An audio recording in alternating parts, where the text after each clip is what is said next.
मित्रांनो नमस्कार, मी श्रीकांत देशपांडे डिजिटल विज्ञान या आपल्या यूट्यूब चॅनलमध्ये तुम्हा सर्वांचं स्वागत। मित्रांनो, आजच्या या व्हिडिओमध्ये आपण इयत्ता 10वी विज्ञान आणि तंत्रज्ञान भाग 2 या विषयावर आधारित सराव परीक्षा क्रमांक 9 याविषयी आपण माहिती घेत आहोत। आणि या व्हिडिओमध्ये ही जी सराव परीक्षा क्रमांक 9 आहे यामध्ये पूर्ण 40 गुणांची प्रश्नपत्रिका त्यांच्या उत्तरांच्या स्पष्टीकरणासह अभ्यासणार आहोत।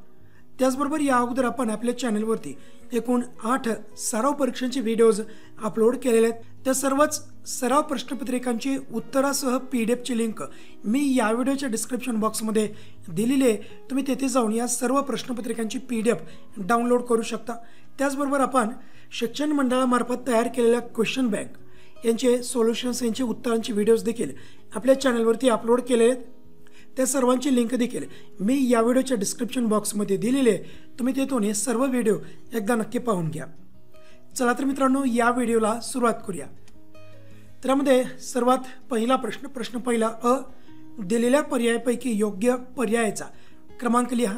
हा प्रश्न आपल्याला एकूण 5 गुणांसाठी येतो आणि यामध्ये केवळ आणि केवळ रिकाम्या जागा भरा या प्रकारचाच प्रश्न येत असतो। तर पहिला प्रश्न, टिंबटिंब हा पहिला बुद्धी विकसित झालेला मानव म्हणता येईल। या ठिकाणी आपल्याला एकूण 4 पर्याय दिलेले आहेत। पहिला पर्याय अ, ॲस्ट्रोलोपिथिकस, दुसरा पर्याय ब, रामापिथिकस, तिसरा पर्याय क, क्रोमॅग्नन आणि चौथा पर्याय ड, निअँडरथॉल मानव। तर याचा योग्य पर्याय आहे मित्रांनो पर्याय क्रमांक ड, निअँडरथॉल मानव। पुढचा प्रश्न, जनक किण्वपेशी टिंबटिंब पद्धतीने अलैंगिक प्रजनन करते। पर्याय दिलेले, पहिला पर्याय खंडीभवन, त्यानंतर कलिकायन, त्यानंतर द्विविभाजन आणि शेवटचा पर्याय पुनर्जनन। तर याचा योग्य पर्याय आहे तो म्हणजे पर्याय क्रमांक ब, कलिकायन। त्यानंतर कॅल्शियम कार्बोनेटचे काटे टिंबटिंब या प्राण्यांच्या शरीरावर असतात। काही पर्याय दिलेले, पहिला पर्याय मासा, दुसरा पर्याय गोगलगाय, तिसरा पर्याय स्पंज आणि शेवटचा पर्याय तारा मासा। तर याचं योग्य उत्तर असेल मित्रांनो पर्याय क्रमांक ड, तारा मासा। पुढचा उपप्रश्न, टिंबटिंब जीवाणू हे सांडपाण्यातील मानव निर्मित रसायनांचे विघटन करतात। पर्याय घेऊया, हायड्रोकार्बोनोक्लास्टिक, त्यानंतर दुसरा पर्याय विघटनकारी, तिसरा पर्याय ई कोलाय आणि शेवटचा पर्याय फिनॉल ऑक्सिडायझिंग। ह्याचं योग्य उत्तर हायड्रोकार्बोनोक्लास्टिक, यालाच आपण HCB म्हणजे हायड्रोकार्बोनोक्लास्टिक बॅक्टेरिया असंही म्हणत असतो। पुढचा उपप्रश्न, चर्नोबिल येथील अणुभट्टी फक्त टिंबटिंब साठी वापरली जात होती। कशासाठी वापरली जात होती? खाली काही पर्याय दिले आहेत, वीज निर्मितीसाठी, सौर ऊर्जेसाठी, अणु ऊर्जेसाठी, शेतीसाठी। तर याचं योग्य उत्तर आहे मित्रांनो वीज निर्मितीसाठी। त्यानंतर प्रश्न पहिला ब, पुढील उपप्रश्न सोडवा। हा देखील 5 गुणांसाठी असेल। यामध्ये रिकाम्या जागा भरा हा प्रश्न प्रकार सोडून इतर वस्तुनिष्ठ प्रश्न आपल्याला विचारले जातात। त्यातला पहिला उपप्रश्न, विसंगत पद ओळखा। तर गाजर, मुळा, बटाटे आणि रताळे। तर याचं योग्य उत्तर असेल वेगळा घटक आहे बटाटे, कारण बाकी सर्व हे मूळवर्गीय भाज्या आहेत किंवा वनस्पती आहेत आणि बटाटे ही खोडवर्गीय वनस्पती आहे। त्यानंतर पुढील प्रश्न, सहसंबंध ओळखा। तर या ठिकाणी गुणसूत्रांची वलीभवन हे कोणत्या अवस्थेमध्ये होते? पूर्व अवस्थेमध्ये।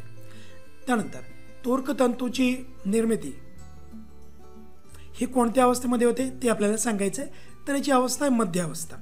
त्यानंतर पुढील प्राण्यांचा संघ लिहा। या ठिकाणी एक चित्र दिले फुलपाखरू। तर या फुलपाखराचा संघ आपल्याला लिहायचा, तर नक्कीच याचा संघ आहे संधिपाद प्राण्यांचा संघ। पुढे विधान चूक की बरोबर ते लिहा। तर निडारिया प्राण्यांच्या शरीरामध्ये वैशिष्ट्यपूर्ण अशा कॉलर पेशी असतात। तर विधान पूर्णपणे चूक आहे मित्रांनो, कारण आपल्याला माहिती आहे कॉलर पेशी या स्पंजमध्ये असतात, ज्यालाच आपण रंध्रीय प्राणी संघ असं म्हणत असतो। त्यामुळे विधान चूक आहे। पुढे जाऊया, गट अ मधील शब्दांशी योग्य तऱ्हेने जुळणारा ब गटातील शब्द ओळखा। तर अ गटामध्ये काय दिलेलं आहे? Doctor MS Swaminathan. ब गटामध्ये धवल क्रांती, त्यानंतर हरित क्रांती आणि नील क्रांती अशा प्रकारचे घटक दिलेले आहेत। तर याची योग्य प्रकारे जोडी लावायची। तर अ गटामधील जो घटक आहे डॉक्टर MS स्वामीनाथन, तर याचं ब गटामधील जोडी असेल हरित क्रांती। पुढे जाऊया, प्रश्न क्रमांक 2 अ, शास्त्रीय कारणे लिहा। कोणती 2 यामध्ये 3 शास्त्रीय कारणे लिहा असे उपप्रश्न आपल्याला विचारले जातात. त्यापैकी कोणतेही 2 उपप्रश्न द्यायचे आहेत. सरावासाठी आपण 3ही उपप्रश्न घेत आहोत आणि हा प्रश्न आपल्याला एकूण 4 गुणांसाठी असेल. त्यामधील पहिला उपप्रश्न, डार्विनने उत्क्रांतीबाबत केलेले कार्य हे एक मैलाचा दगड ठरले. ह्याचं कारण सांगायचं आपल्याला या विधानाचं. तर डार्विनने नैसर्गिक निवड आणि जाती उद्भव हे 2 अतिशय महत्त्वाचे सिद्धांत दिले आहेत. पृथ्वीवरच्या कित्येक कोटी वर्षात होत असलेल्या उत्क्रांतीचे नेमके स्वरूप आणि कारण डार्विनच्या सिद्धांतांनीच स्पष्ट केलेले होते. 19व्या शतकात डार्विनने केवळ निरीक्षणाने केलेली भाकिते आधुनिक शास्त्रीय पद्धतीने योग्य असल्याचे आता 21व्या शतकात लक्षात आलेले आहे. त्यामुळे डार्विनने उत्क्रांतीबाबत केलेले कार्य हे एक मैलाचा दगड ठरलेले आहे. त्यानंतर पुढील प्रश्न, 40 ते 50 वर्षांच्या दरम्यान स्त्रीला रजोनिवृत्ती येते. तर स्त्रीच्या अंडाशयात विविध लैंगिक संप्रेरके यांच्या प्रभावामुळे यौवन अवस्थेपासून म्हणजे वयवर्ष साधारणतः 10 ते 17 वर्ष यापुढे रजोनिवृत्तीच्या वयापर्यंत म्हणजे साधारणतः वय 45 वर्षापर्यंत दरमहा एक अंडपेशीचे परिपक्वन होऊन त्याचे अंडमोचन होते. म्हणजेच हे जे लैंगिक संप्रेरक आहेत, उदाहरणार्थ प्रोजेस्टेरॉन आहे, इस्ट्रोजन आहे, तर यासारख्या संप्रेरकामुळे स्त्रीच्या अंडाशयामध्ये दर महिन्याला एक या पद्धतीने एक अंडपेशी विकसित होत असते व ती शरीराबाहेर टाकली जात असते किंवा अंडाशयाबाहेर टाकली जात असते. या प्रक्रियेला म्हणायचं अंडमोचन. स्त्री प्रजनन संस्थेचे कार्य वय परत्वे थांबण्याला रजोनिवृत्ती म्हणतात.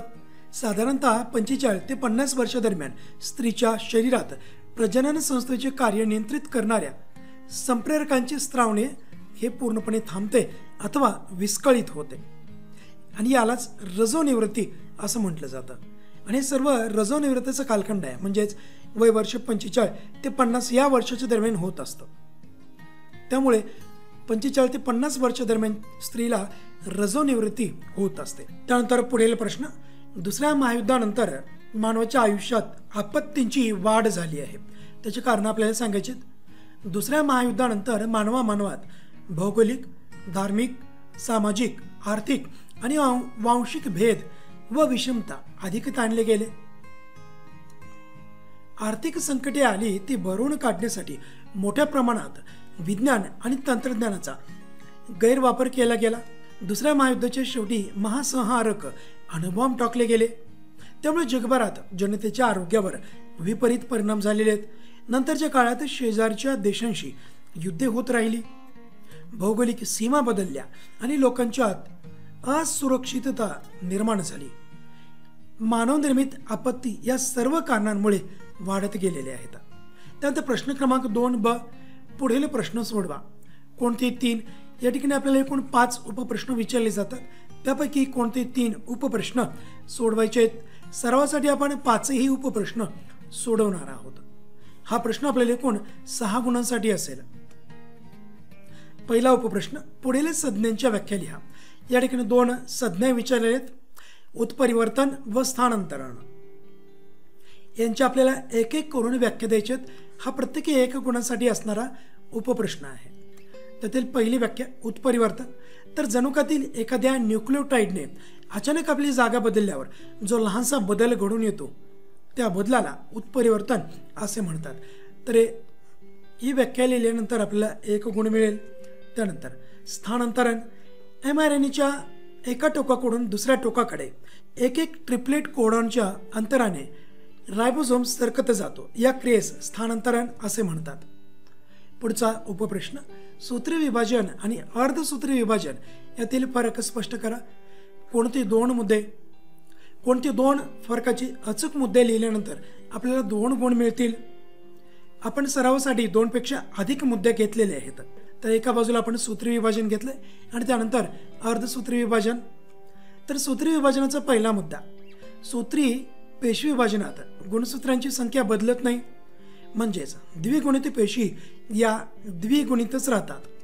तर अर्धगुणसूत्री पेशी विभाजनात गुणसूत्रांची संख्या अर्धी होते किंवा निम्मी होते, म्हणजेच द्विगुणित पेशी या एक गुणित होत असतात.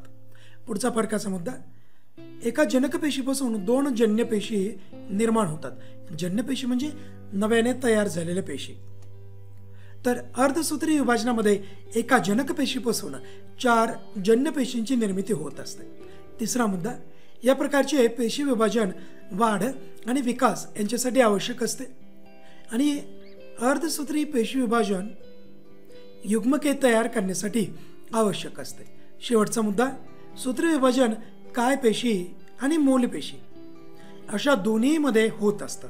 तर अर्धसूत्री पेशी विभाजन हे काय पेशीत होत नाही, केवळ मूल पेशीमध्येच होत असतं, ज्या ठिकाणी युग्मकांची निर्मिती होत असते. पुढचा उपप्रश्न, पुढील प्राण्यांची नावे लिहून त्यांचे वर्गीकरण कोणत्या प्रकारच्या धोक्यात आलेल्या प्रजातीत केले जाते ते लिहा. तर 2 चित्र दिलीत मित्रांनो, ह्यांची सर्वात अगोदर आपल्याला नावे द्यायची आहेत. तर हे लाईन टेल्ड वानर आहे आणि हा रेड पांडा आहे. त्याचबरोबर यांचं वर्गीकरण करायचं आपल्याला की कोणत्या प्रकारच्या धोक्यात आलेल्या प्रजातीमध्ये यांना स्थान दिलेले आहे. तर हे लायन टेल्ड वानर आहे आणि याला संकटग्रस्त प्रजातीमध्ये स्थान दिलेलं आहे. त्यानंतर रेड पांडा यांना दुर्मिळ प्रजाती अशा प्रकारच्या प्रजातीमध्ये ह्यांचं वर्गीकरण केलेलं आहे. त्यानंतर जाऊया पुढील प्रश्नाकडे. थोडक्यात टिप लिहा. योगर्ट उत्पादन. तर योगर्ट्स ही दुग्धजन्य उत्पादने आहेत. औद्योगिक पद्धतीने योगर्ट्स उत्पादन करताना दुधात प्रथिनांसाठी दुधाची पावडर मिसळली जाते, जेणेकरून आता या योगर्ट्स उत्पादनामध्ये प्रथिनांचं प्रमाण हे जास्तीत जास्त राहावं.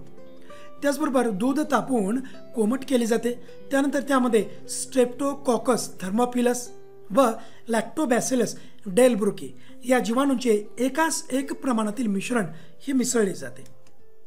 स्ट्रेप्टोकॉकस दुधापासून लॅक्टिक आम्ल तयार करतात. त्याने प्रथिनांचे जेल बनवून दह्याला घट्टपणा येतो आणि लॅक्टोबॅसिलसमुळे ॲसिटाल्डेहाइड सारखी संयुगे बनतात व त्याला विशिष्ट असा स्वादही असतो. आता या योगर्टचे पाश्चरीकरण केल्यास ते जास्त काळ टिकते आणि त्यापासून प्रोबायोटिक गुणधर्म मिळतात. योगर्टमध्ये फळांचे रस इत्यादी मिसळून विविध स्वाद निर्माण केले जातात. उदाहरणार्थ स्ट्रॉबेरी योगर्ट, बनाना योगर्ट इत्यादी. जाऊया पुढील प्रश्नाकडे. पुढील चिन्हांचा अर्थ स्पष्ट करा. तर आपल्याला प्रश्नपत्रिकेमध्ये अशा प्रकारची चिन्ह देण्यात येतात. तर आपल्याला या चिन्हांचा अर्थ सांगायचा आहे आणि तो अर्थ सांगून त्याचं स्पष्टीकरण द्यायचं आहे की हे चिन्ह आपण कधी वापरत असतो. तर पहिलं चिन्ह, याचा अर्थ आपण लिहूया किंवा याचं नाव लिहूया.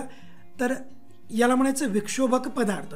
तर हे अशा प्रकारचं चिन्ह ज्याही पदार्थावरती लावलेलं असतं त्याचा अर्थ काय की त्या ठिकाणी विक्षोभक पदार्थ साठवलेले आहेत किंवा ठेवलेले आहेत. तर विक्षोभक पदार्थ दर्शवण्यासाठी वापरलं जाणारं चिन्ह आहे. तर अशा पदार्थांच्या संपर्कात आल्यास त्वचा, नेत्र, नासिका मार्ग म्हणजेच श्वसन मार्ग इत्यादी नाजूक भागांवर रासायनिक अभिक्रिया होऊन परिणाम होतात. एखाद्या वेळी जास्त काळापर्यंत अशा पदार्थांच्या संपर्कात राहिल्यास दमा किंवा काही त्वचा रोग होण्याचा देखील संभव असतो. त्यानंतर हे चिन्ह दिलेलं आहे. तर चिन्ह दर्शवलं जातं विषारी पदार्थांसाठी. तर विषारी पदार्थ या पदार्थांची सहज चव घेणे, त्यांचा वास घेणे अशा क्रिया केल्यास आपल्या जिभावर बेतू शकते. त्यामुळे असे पदार्थ विषारी आहेत हे स्पष्टपणे त्यावर लिहिलेले असणे आवश्यक आहे आणि ते दर्शवण्यासाठी हे अशा प्रकारचं चिन्ह तिथं काढलेलं असतं, दिलेलं असतं. म्हणून विषारीपणा दर्शवणारे चिन्ह हे अशा पदार्थावर काढलेले असतात. त्यानंतर पुढील प्रश्न क्रमांक 3. पुढील प्रश्न सोडवा. कोणते 5? या ठिकाणी आपल्याला एकूण 8 उपप्रश्न विचारले जातात. त्यापैकी कोणतेही 5 उपप्रश्न आपल्याला सोडवायचे आहेत. सरावासाठी आपण सर्वचे सर्व 8ही उपप्रश्न सोडवणार आहोत. प्रश्न 3 आपल्याला एकूण 15 गुणांसाठी असतो. प्रत्येक एक उपप्रश्न हा 3 गुणांसाठी. ठीक आहे. त्यातला पहिला प्रश्न, मेद आम्ले म्हणजे काय, त्यांचे विविध उपयोग कोणते.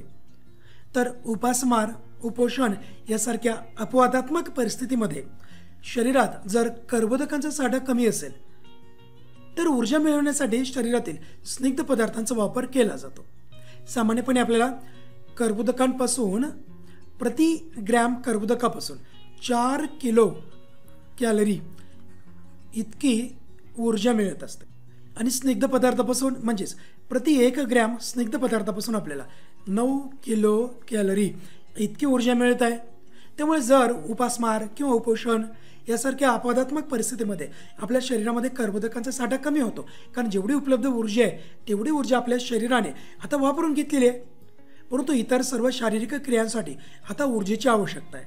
तर अशा वेळेस स्निग्ध पदार्थ आपल्या शरीरामध्ये साठवलेले आहेत. तर या स्निग्ध पदार्थापासून आपण ऊर्जा मिळवण्याचं काम करत असतो. मग अशा वेळी स्निग्ध पदार्थांचे रूपांतर एका विशिष्ट पदार्थामध्ये होतं, म्हणजेच या स्निग्ध पदार्थांचं अपघटन होतं, विघटन होतं. आणि या स्निग्ध पदार्थांचं रूपांतर एका विशिष्ट पदार्थामध्ये होतं, त्यांना म्हणायचं मेदाम्ले. त्यानंतर मेदाम्ले ही तयार झालेली मेदाम्ले आता ॲसिटिल को एन्झाईम ए मध्ये रूपांतरित केली जातात. आणि आपल्याला माहिती आहे मग पुन्हा ॲसिटिल को एन्झाईम एच्या रेणूचे क्रेब चक्राद्वारे किंवा क्रेब चक्र अभिक्रियेद्वारे तंतुकणिकेमध्ये पूर्णतः ऑक्सिडीकरण केले जाते. आणि याद्वारे मग पुन्हा आपल्याला भरपूर अशी ऊर्जा मिळवली जाते. तर अशा प्रकारे मित्रांनो, ज्या वेळेस आपल्या शरीरामध्ये कर्बोदकांचं प्रमाण कमी असतं त्यावेळेस स्निग्ध पदार्थांचं रूपांतर या मेदाम्लामध्ये केलं जातं. हे सांगितलं तुम्हाला मेदाम्ले म्हणजे काय, त्यांचे उपयोग सांगितले. म्हणजे मेदाम्लाचं रूपांतर पुन्हा ॲसिटिल कोएन्झाईम ए मध्ये होतं. आणि आपल्याला माहिती आहे मग पुन्हा ॲसिटिल कोएन्झाईम ए हा क्रेब चक्रामध्ये प्रवेश करतो आणि क्रेब चक्र अभिक्रिया तंतुकणिकेमध्ये होते आणि तंतुकणिकेमध्ये या सर्व पदार्थांचं पूर्णपणे ऑक्सिडीकरण होतं व आपल्या शरीरासाठी ऊर्जा निर्माण केली जाते. त्यानंतर पुढील प्रश्न, पुढील आकृतीचे निरीक्षण करून विचारलेल्या प्रश्नांची उत्तरे लिहा. तर या ठिकाणी काही आकृती दिल्यात व त्यांना काही क्रमांक देखील दिला. पहिली आकृती, दुसरी, तिसरी आणि चौथी आकृती. तर या 4 आकृतींवर आधारित आपल्याला काही प्रश्न दिलेले आहेत. प्रश्न काय आहेत? एकूण 3 प्रश्न आहेत. तर या स्लाइडमध्ये आपण 2 प्रश्न घेतलेत व त्या 2 प्रश्नांची उत्तरे घेऊया. पुढच्या स्लाइडवर तिसरा प्रश्न व त्याचे उत्तर घेऊया. पहिला प्रश्न, आकृती 1 मध्ये फुलाचे कोणते भाग दर्शवले आहेत? हा पूर्णपणे जायंग आहे किंवा आपण स्त्री केसर म्हणतो. तर यामध्ये कुक्षी, कुक्षिभ्रंथ, अंडाशय हे याचे भाग दर्शवले आहेत. कुक्षी, हे कुक्षिभ्रंथ आणि हे पूर्णपणे हे अंडाशय. पुढचा प्रश्न, परागनलिकेतून काय पुढे पुढे जात आहे? तर आकृती क्रमांक 2 व 3 मध्ये ह्या परागनलिकेमध्ये 2 घटक आपल्याला स्पष्टपणे दिसत आहेत. तर त्यांची नाव आपल्याला द्यायची आहेत. तर परागनलिकेतून पुढे अर्धगुणी 2 पोयुग्मके जात आहेत. हे 2 पोयुग्मके आहेत मित्रांनो, हे पुढे जात आहेत. त्यानंतर पुढचा प्रश्न, तिसऱ्या आणि चौथ्या आकृत्यात दाखवलेल्या प्रक्रियेचे वर्णन करा. हे पाहता, तिसरी आकृती आणि चौथी आकृती. तर यामध्ये काय होत आहे? फलन होत आहे, परंतु या ठिकाणी फलन 2दा होत आहे, त्यामुळे याला द्विफलन असं म्हटलं जातं. तर या द्विफलन प्रक्रियेचं आपल्याला थोडक्यात वर्णन करायचं आहे. तर ही द्विफलन प्रक्रिया परागनलिका कुक्षिभ्रंथामार्गे बीजांडातील भ्रूणकोशात पोहोचते. तेथे परागनलिकेची अग्र फुटते आणि दोन्ही पोयुग्मक भ्रूणकोशामध्ये सोडले जातात. त्यातील एक पोयुग्मक अंडपेशीशी संयोग पावते आणि युग्मनस तयार होते. यालाच आपण काय म्हणतो? फलन. परंतु दुसरे पोयुग्मक 2 ध्रुवीय केंद्रकाशी संयोग पावून भ्रूणपोष तयार करते किंवा तयार होतो. म्हणजेच या प्रक्रियेत 2 पोयुग्मक भाग घेत आहेत, म्हणून याला द्विफलन असं म्हटलं जातं. पुढचा उपप्रश्न, पवनचक्कीच्या चित्रात दर्शवलेले अ, ब, क, ड, ई, फ या रचनेची नावे लिहा. आता पहा, ही नावे कुठं कुठं दिलीत पहा. अ, ब, त्यानंतर क, ड, त्यानंतर ई आणि फ ही या ठिकाणी अशी नावं दिलेली आहेत आपल्याला. तर या सर्व रचनेची आपल्याला नावे द्यायची आहेत. लक्षात घ्या, आपल्याला आकृती परत काढायला सांगितलेली नाही आहे, त्यामुळे आकृती काढण्यामध्ये विनाकारण वेळ वाया घालवायचा नाही आहे. जर या ठिकाणी स्पष्ट उल्लेख केला असता की आकृती काढून या विचारलेल्या घटकांची नावे लिहा, तर आपल्याला आकृती काढायची आहे. इथं आकृती काढण्याची आवश्यकता नाही आहे, केवळ हे सर्व घटक आपल्याला एका कडेने मांडून घ्यायचे आहेत या प्रकारे. अ, ब, क, ड, ई आणि फ आणि प्रत्येकाची नावे द्यायची आहेत. चला, अ घटक पहा या ठिकाणी.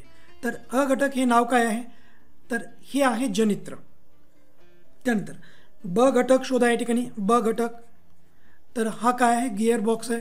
त्यानंतर क हा जो आहे क हा असेल शाफ्ट. त्यानंतर ड म्हणजे बेअरिंग आहे. हे पहा, ही ड बेअरिंग आहे या ठिकाणी, ही असेल बेअरिंग. त्यानंतर ई काय आहे मित्रांनो? ई पाती आहेत. आणि शेवटी फ, फ म्हणजे काय? आधारासाठी असलेला हा मनोरा आहे. ठीक आहे. तर अशा प्रकारे आपण केवळ ह्या अ, ब, क, ड इथे लिहिलेले आहेत आणि त्यांची पुढे नावे दिलेली आहेत, त्यामुळे आकृती काढण्याची आवश्यकता नाही आहे. पुढे जाऊया. अणुऊर्जा निर्मितीमध्ये होणाऱ्या ऊर्जा रूपांतरणासंबंधीच्या तक्त्याचे रेखाटन करा. तर या प्रकारे हा तक्ता असेल, ह्याचं आपण रेखाटन केलेलं आहे आणि याचं थोडक्यात स्पष्टीकरण देखील देऊया. तर अणूतील ऊर्जा, औष्णिक ऊर्जा, वाफेतील गतीज ऊर्जा आणि टर्बाईनमधील गतीज ऊर्जा आणि शेवटी या टर्बाईनमधील गतीज ऊर्जेच्या मदतीने विद्युत ऊर्जा निर्माण केलेली आहे. त्याचं थोडक्यात स्पष्टीकरण देऊया. तर अणुविद्युत निर्मिती केंद्रामध्ये युरेनियम अथवा प्लुटोनियम सारख्या अणूंच्या अणुकेंद्रकाचे विखंडन करून निर्माण झालेल्या उष्णता ऊर्जेचा उपयोग पाण्यापासून उच्च तापमानाची व दाबाची वाफ निर्माण करण्यासाठी केला जातो किंवा करतात. अणुतील ऊर्जेचे रूपांतर प्रथम औष्णिक ऊर्जेत होते या प्रकारे. त्यानंतर औष्णिक ऊर्जेचे रूपांतर वाफेच्या गतीज ऊर्जेत होते. हा तिसरा मुद्दा, वाफेच्या किंवा वाफेतील गतीज ऊर्जा. त्यानंतर वाफेच्या गतीज ऊर्जेचे रूपांतर टर्बाईनच्या व जनित्राच्या गतीज ऊर्जेमध्ये होते. टर्बाईनमधील गतीज ऊर्जा आणि जनित्रामधील गतीज ऊर्जा आणि शेवटी जनित्राच्या गतीज ऊर्जेचे रूपांतर हे विद्युत ऊर्जेमध्ये होत असते. या प्रकारे पुढे जाऊया. पुढचा उपप्रश्न, या ठिकाणी 3 वेगवेगळ्या प्रकारचे प्रश्न विचारलेत. पहिला प्रश्न घेऊया. पुढील प्राण्याचे नाव लिहा. कोणता प्राणी आहे हे पहा. ही नाव, या प्राणीचं आपल्याला नाव द्यायचं आहे. तर हा प्राणी कोणता आहे मित्रांनो? ऑक्टोपस. दुसरा प्रश्न ब, त्याचे वर्गीकरण कोणत्या प्राणी संघात केले जाते? तर या प्राण्याचे किंवा ऑक्टोपसचे वर्गीकरण मृदुकाय प्राणी संघात केले जाते. तिसरा प्रश्न पी, क्यू, आर आणि एस ही नामनिर्देशने कसली आहेत ते लिहा. थोडक्यात आता आपण जो पवनचक्कीचा प्रश्न अभ्यासला होता अगदी त्याच प्रकारे त्या ठिकाणी अ, ब, क, ड होते. इथे पी, क्यू, आर, एस हे घटक दिलेत. प्रत्येक घटकाची आपल्याला नावे द्यायची आहेत. त्यानुसार पी म्हणजे काय मित्रांनो? इथं पी दिलेले. पी म्हणजे डोळा आहे हे पहा या प्रकारे. त्यानंतर क्यू, क्यू कुठे आहे? हा क्यू, याला आपण चूषक म्हणतो. त्यानंतर एस, एस म्हणजे नलिका आहे. आणि शेवटी आर, आर म्हणजे काय? हे सर्व शुंडके आहेत या प्रकारचे. एकूण 8 शुंडके असतात या ऑक्टोपसला. पुढे जाऊया.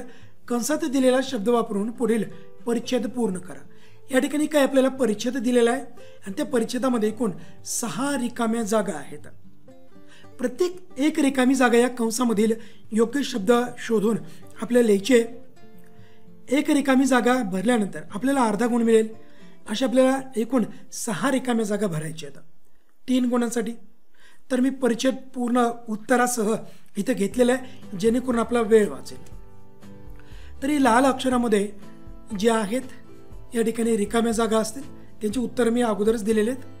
तर परिच्छेद वाचूया उत्तरासकट. अल्कॅनी वोरॅक्स, बॉर्क्युमेन्सिस व स्युडोमोनास. जीवाणूमध्ये पिरिडिन्स व इतर रसायने नष्ट करण्याची क्षमता आहे. त्यामुळे तेलाची तवंग नष्ट करायला या जीवाणूच्या समूहाचा वापर केला जातो. त्यांना हायड्रोकार्बोनोक्लास्टिक बॅक्टेरिया म्हणजे HCB असं म्हणतात. हे सर्व लाल रंगातील घटक आपण हे कंसामधील निवडलेले आहेत मित्रांनो. त्यानंतर आयडोडोनेला साकिएन्सिस PETचे विघटन करतात असे आढळले आहे. कचऱ्यातील रबराचे विघटन करण्याची क्षमता ॲक्टिनोमायसिटिस या कवकांच्या प्रजातीमध्ये आढळते. ॲसिडोबॅसिलस फेरोऑक्सिडन्स या जीवाणूसाठी सल्फ्युरिक ॲसिड हा ऊर्जा स्रोत आहे. जिओबॅक्टर हे जीवाणू या युरेनियम क्षारांचे क्षारात रूपांतर करून जमिनीतील पाण्याच्या साठ्यात मिसळणे रोखतात. तर मित्रांनो अशा प्रकारे आपल्याला या रिकामी जागी कंसामधील योग्य घटक, योग्य शब्द देऊन लिहून आपल्याला हे उत्तर लिहायचं. यामध्ये आपल्याला हा जो परिच्छेद आहे हा पूर्ण परिच्छेद लिहायचा आहे मित्रांनो. आणि योग्य ठिकाणी हे कंसामधील शब्द किंवा घटक द्यायचे आहेत आणि जिथं तुम्ही हे शब्द लिहिलेत ना त्याला योग्य प्रकारे अंडरलाईन करा किंवा त्याला योग्य प्रकारे आपण अशी चौकट देखील करू शकतो. चला पुढे जाऊया. पुढचा उपप्रश्न, मद्याचे म्हणजे अल्कोहोलचे मानवी शरीरावरील होणारे कोणते 4 दुष्परिणाम आपल्याला लिहायचे आहेत. तर हे 4 दुष्परिणाम कोणते पहा. मद्यामुळे चेतासंस्थेवर विपरीत परिणाम होतो. विशेषतः मेंदूची कार्यक्षमता कमी होते. त्याचबरोबर यकृत, किडनी अशा महत्त्वाच्या अवयवांच्या कार्यामध्ये अडथळा निर्माण होतो. मद्यपी माणसाचे आयुष्यमान हे कमी होते. मेंदूवर दुष्परिणाम झाल्यामुळे सारासार विचारशक्ती संपते, स्मरणशक्ती कमी होते, अनुमस्तिष्कावर परिणाम होत असल्याने तोल सांभाळता येत नाहीत आणि शारीरिक, मानसिक, सामाजिक आणि कौटुंबिक समस्या या देखील निर्माण होत असतात। पुढचा उपप्रश्न, खालील चित्रातून 3 प्रकारच्या व्यसनाधीनता दाखवलेले आहेत, त्यांचे दुष्परिणाम कोणते ते आपल्याला सांगायचे आहेत। तर पहिल्या चित्रामध्ये अंमली पदार्थाचे सेवन, दुसऱ्या चित्रामध्ये धूम्रपान आणि तिसऱ्या चित्रामध्ये मद्यपान, ही अशा प्रकारचे व्यसन यांचे चित्र इथे दाखवलेले आहेत। तर या प्रकारच्या सर्व व्यसनाधीनतेमुळे कोणते दुष्परिणाम होतात, ते प्रत्येकाचा एक एक दुष्परिणाम आपल्याला या ठिकाणी लिहिणे आवश्यक आहे। पहिला, हे जे अंमली पदार्थांचं सेवन आहे त्याचे कोणते दुष्परिणाम आहेत ते आपण घेऊया। तर वनस्पतीजन्य अंमली पदार्थ व काही रसायने मानवी चेतासंस्था, स्नायू संस्था, हृदय यांच्यावर दुष्परिणाम करून त्यांची कायमस्वरूपी हानी करतात। त्याचबरोबर तंबाखूजन्य पदार्थामुळे तोंड, फुफ्फुसे यांचा कर्करोग होत असतो या धूम्रपानामुळे। त्याचबरोबर मद्यामुळे चेतासंस्थेवर विपरीत परिणाम होतो, विशेषतः मेंदूची कार्यक्षमता कमी होते आणि त्याचबरोबर यकृत, किडनी अशा महत्त्वाच्या अवयवांच्या कार्यामध्ये अडथळा निर्माण होतो। पुढचा प्रश्न शेवटचा, तो म्हणजे प्रश्न क्रमांक 4। पुढीलपैकी कोणताही एक उपप्रश्न सोडवा। इथे आपल्याला 2 उपप्रश्न दिले जातात, त्यापैकी कोणताही एक उपप्रश्न आपण सोडवायचा असतो। सरावासाठी आपण दोन्ही उपप्रश्न घेत आहोत। तर प्रश्न क्रमांक 4 हा एकूण 5 गुणांसाठी दीर्घोत्तरी प्रकारचा हा प्रश्न असेल। तर या ठिकाणी परत एक परिच्छेद दिला आणि परिच्छेदावर आधारित आपल्याला काही प्रश्न विचारले, त्या प्रश्नाची उत्तरे आपल्याला या परिच्छेदाच्या आधारे सोडवायची आहेत। सुरुवातीला परिच्छेद वाचूया। आपले वातावरण जलद गतीने अधिकाधिक तापत चाललेले आहे, अजून अस्थिर आणि अजून चंचल, कारण संपूर्ण जगभरात जागतिक तापमान वाढ होत आहे।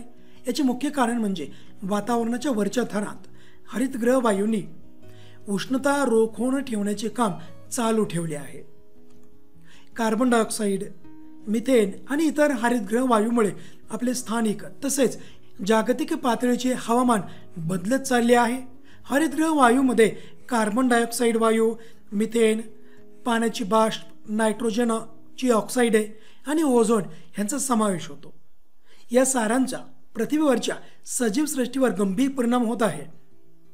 जागतिक तापमान वाढीमुळे हिमनग वितळत आहेत, समुद्र जल पातळी वाढ होत आहे, किनाऱ्या नजीकचे प्रदेश पाण्याखाली जात आहेत आणि सतत नैसर्गिक आपत्ती येत आहेत।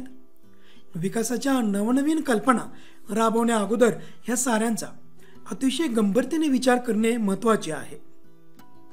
हे सजीव जे आज पृथ्वीवर आहेत त्यांची काळजी घेतली नाही तर आजचा हा हवामान बदल मानवजात देखील नष्ट करू शकतो।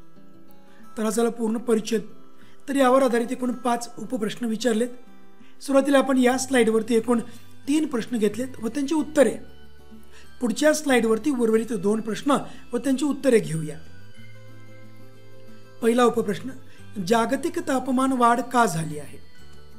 तर हरितगृह वायू जास्त प्रमाणात वातावरणात सोडले जात आहेत, त्यामुळे हे वायू सूर्याची उष्णता रोखून ठेवत आहेत, म्हणून जागतिक तापमान ही वाढत चालले आहे।